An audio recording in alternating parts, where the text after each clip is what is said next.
మెదక్ జిల్లా చేగుంట మండల కేంద్రంలో రాష్ట్ర కార్మిక ఉపాధి గనుల శాఖ మంత్రి గడ్డం వివేక్ వెంకటస్వామి శనివారం పర్యటించారు. ఈ సందర్భంగా ఆయన పలు కార్యక్రమాల్లో పాల్గొన్నారు. ముందుగా చేగుంట జడ్పీ హైస్కూల్లో సంకల్ప ఆర్గనైజేషన్ ఆధ్వర్యంలో నిర్వహించిన విద్యార్థులకు స్కూల్ బ్యాగ్ కిట్ల పంపిణీ కార్యక్రమంలో మంత్రి పాల్గొని విద్యార్థులకు కిట్లను అందజేశారు. ఈ సందర్భంగా మాట్లాడుతూ ప్రభుత్వం విద్యకు పెద్దపీట వేస్తోందని, విద్యార్థులు కష్టపడి చదివి ఉన్నత శిఖరాలను అధిరోహించాలని సూచించారు. చేగుంటలో డిగ్రీ కళాశాల మంజూరు చేయించేలా చర్యలు తీసుకుంటామని హామీ ఇచ్చారు. అనంతరం వ్యవసాయ శాఖ ఆధ్వర్యంలో నిర్వహించిన ఎల్నినో వాతావరణ పరిస్థితులపై అవగాహన సదస్సులో మంత్రి పాల్గొన్నారు. ఎల్నినో ప్రభావంతో వర్షాభావ పరిస్థితులు ఏర్పడే అవకాశం ఉందని పేర్కొంటూ రైతులు వాతావరణానికి అనుగుణంగా మెట్ట పంటలు, తక్కువ నీటితో పండే వరి రకాలను సాగు చేయాలని సూచించారు. ప్రభుత్వం రైతులకు అన్ని విధాలుగా అండగా ఉంటుందని భరోసానిచ్చారు. ఈ కార్యక్రమంలో జిల్లా కలెక్టర్ ప్రతిమా సింగ్, కాంగ్రెస్ పార్టీ దుబ్బాక నియోజకవర్గ ఇన్ఛార్జ్ చెరుకు శ్రీనివాస్ రెడ్డి, చేగుంట ఏఎంసీ చైర్మన్ వెంగళరావు, గ్రామ సర్పంచ్ సండ్రుగు శ్రవంతి సతీష్, ఆర్డీఓ, తహసీల్దార్, వ్యవసాయ శాఖ అధికారులు, ప్రజాప్రతినిధులు, రైతులు, విద్యార్థులు పెద్ద సంఖ్యలో పాల్గొన్నారు. మరి పాఠశాలలోని విద్యార్థులందరికీ కూడా బ్యాగ్స్ అందించడం మనందరికీ కూడా హర్షణీయం. వాళ్ళకన్నా ఎక్కువ మార్క్స్ రావాలని చెప్పి ఆ తపన ఉండాలి. ఆ తపన ఉన్నప్పుడు డెఫినెట్లీ మనకు రిజల్ట్స్ వస్తాయి. ఇప్పుడే ప్రిన్సిపల్ గారు ఏదైతే చెప్పినారో quality of the teaching staff, వారికి అందరికీ అభినందనలు చెప్పాలి. అంటే ఇలాంటి ఇన్స్టిట్యూషన్స్ నుంచి ఎక్కువ మందికి మనం మంచిగా నేర్పొచ్చు, వారికి అవకాశం కల్పించవచ్చు. అవకాశం ఉన్నప్పుడు చాలా మందికి షైన్ అయ్యే ఛాన్స్ ఉంటుంది. So that is the opportunity the government is creating.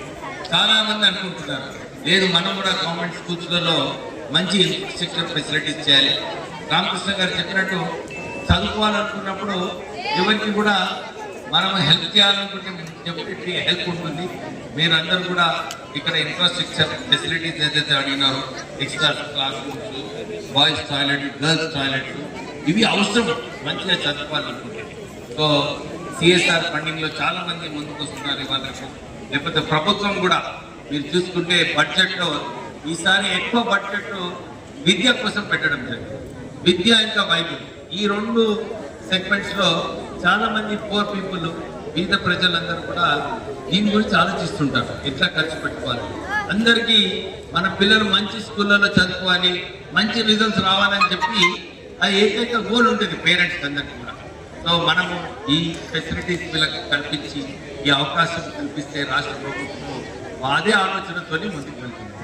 తర్వాత మన హేమలత గారు తాగునీటి రాక నా దగ్గర బోర్ ఉంది, నేను బోర్ పడుకుని చేస్తాను. కానీ వర్షం లేక బోర్లో ఎక్కడి నుంచి నీళ్లు వస్తుంది? రాదు కదా, వర్షం లేక రాదు కదా. అక్కడనే కూడా మనకి భూగర్భంలో జలాల లెవెల్ తగ్గిస్తుంది. అప్పుడు ఏం చేస్తాం? కొంతమంది ఏం చేస్తారు, లేదు నేను కొత్త బోర్ వేస్తాను, ఇంకా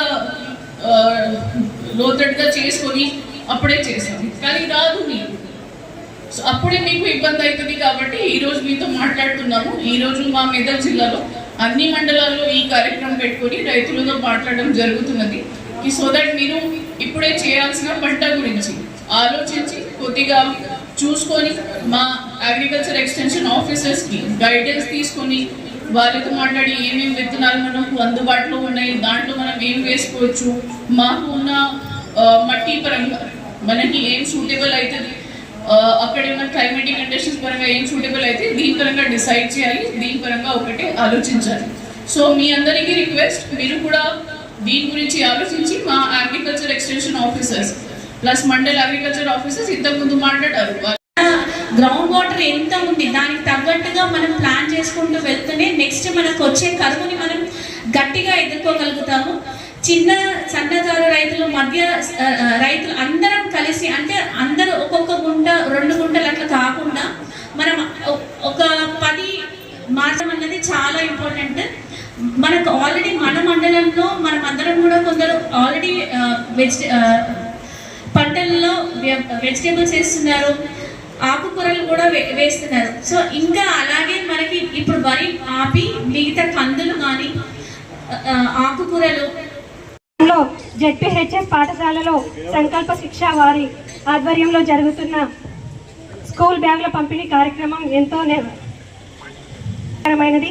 విద్యార్థులకు అవసరమైన బ్యాగులను అందించడం ద్వారా వారి విద్యాభ్యాసానికి చేయూతనివ్వడం నిజంగా ఆనందకరం. అలాగే ఈ కార్యక్రమానికి వచ్చిన అతిథులందరికీ నా హృదయపూర్వక ధన్యవాదాలు. తల్లిదండ్రులకు నా హృదయపూర్వక నమస్కారములు. ప్రభుత్వం మీద నమ్మకం ఉంచి, ప్రభుత్వ ఉపాధ్యాయుల మీద నమ్మకం ఉంచి ఈ తల్లిదండ్రులు పాఠశాలకు పంపించడానికి వాళ్ళకు బాగా రుణపడి ఉంటాను. వాళ్ళకు పాదాభివందనం చెప్తున్నాను. ప్రభుత్వ పాఠశాల పిల్లలకు ప్రభుత్వ టీచర్లు మన సొంత బిడ్డల్లాగా చూసి వాళ్ళను చైతన్యవంతులు చేస్తారని నమ్మకం ఉంచినందుకు థ్యాంక్స్. మరి పిల్లలు కూడా మీ తల్లిదండ్రులు చెప్పినట్టు వినాలి, మరియు గురువులు చెప్పినట్టు వినాలి. మీరు కూడా బాగా కష్టపడి చదువుకొని పైకి రావాలని కోరుకుంటున్నాను. పిల్లల పైన దయ ఉంచి ఈ బ్యాగులు పంచే కార్యక్రమం చేసిన వారందరికీ నా హృదయపూర్వక నమస్కారములు. ఈ అవకాశం ఇచ్చిన అందరికీ నా హృదయ కలగదు. నేను ఒకటే చెప్పదలుచుకుంది ఏంటంటే, మొన్న ముఖ్యమంత్రి గారు కూడా చెప్పారు, చాలా మందికి గవర్నమెంట్ స్కూల్ అంటే ఏదో ఒక చిన్న చూపు లాగా ఉంటుంది. కానీ ఈ గవర్నమెంట్ స్కూల్లో చదువుకున్న వ్యక్తే ఇలా ముఖ్యమంత్రి అయ్యాడు. ఈ గవర్నమెంట్ స్కూల్లో చదువుకున్న వ్యక్తే ఇలా మార్కెట్ కమిటీ చైర్మన్ అయ్యాడు. కాబట్టి మీరందరూ కూడా రేపు ఇంకా మాకన్నా ఎక్కువగా ఉన్నత స్థానాలు అధిరోహించాలి, కష్టపడి చదువుకోవాలి. నిజంగా కూడా ఇప్పటిదాకా మా మండల అధ్యక్షుడు చెప్పినట్టు ముత్యం రెడ్డి గారు చేగుంటను ఒక ఎడ్యుకేషన్ హబ్గా తీర్చిదిద్దారు.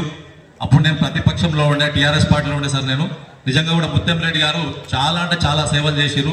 మరి ఇవాళ చెరుకు శ్రీనివాసరెడ్డి గారు కూడా వాళ్ళ తండ్రికి దగ్గర తన్యునిగా మన చేగుంట విదేశమే కానీ దుబ్బాకనే కానీ చాలా అంటే ఒక వ్యక్తి క్యాండిడేట్గా ఓడిపోయినాక ఇంతగానం ఎవరు తిరిగారు సార్.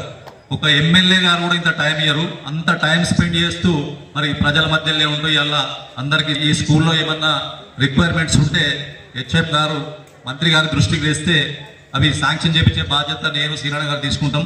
మరి ఇట్లాంటి అవకాశం ఇచ్చిన పెద్దలందరికీ కూడా మీ ముందు ఈరోజు నిలబడడానికి నాకు ప్యూరిఫై చాలా అవకాశం కల్పించింది. ఈ ప్రోగ్రాం తీసుకురావడానికి ఎంప్లాయీస్ అందరూ కలిసి కట్టుగా కృషి చేస్తే మేము ఈరోజు మీ ముందుకు వచ్చి ఈ బ్యాగ్స్ని డిస్ట్రిబ్యూట్ చేయగలిగాము. సో ఈ ఇయర్ ఎవరికి ఇవ్వాలి, ఏ స్కూల్స్కి ఇవ్వాలి అంటే, మాకు ఇక్కడ మీ విలేజ్ పర్సన్ ఇక్కడ విజయ్ స్టార్ట్అప్ ప్లీజ్. సో ఇతను చేయకుండా ముద్దుబిట్ట. సో విజయ్ మాకు సాయి చేశాడు, ఈసారి చేగుంటలో చేద్దామా programme, why not right. It is like 70-75 kilometres ఎందుకు పోకూడదు, మనం పోదాము, అందరం పోదాం, కలిసి చేద్దాము. సో ప్రోగ్రామ్ చిన్నగా చేయొద్దు.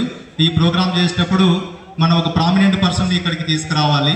ప్రామినెంట్ పర్సన్ తీసుకొస్తే ఆ స్కూల్కి కూడా గుర్తింపు వస్తుంది. కాలేజ్ మన హైదరాబాద్ నడిబొడ్డున అంబేద్కర్ కాలేజ్ ఉంది. సో నాకు ఫస్ట్ ఎప్పుడు తెలుసు అంటే, నేను ఇంటర్మీడియట్ అయిపోయిన తర్వాత డిగ్రీ అడ్మిషన్ తీసుకున్నాను. ఐ వాజ్ మంచిగా చదువుకోవాలనే లక్ష్యంతో ప్రభుత్వం, గవర్నమెంట్ తెలంగాణ ప్రభుత్వం పనిచేస్తుంది. మరి దీనికి ఆర్గనైజేషన్ వారు కూడా సపోర్ట్ చేస్తున్నారు. మరి ఒక పేదవాడు ధనికుడు కావాలంటే కేవలం చదువు ద్వారానే ఎదగగలుగుతాం. బిలో పావర్టీ నుంచి పావర్టీ లైన్కి ఎదగాలంటే విద్యార్థులు మంచిగా చదువుకొని ఐఏఎస్ కానీ, ఐపీఎస్ కానీ, ఇంకా వివిధ హోదాలో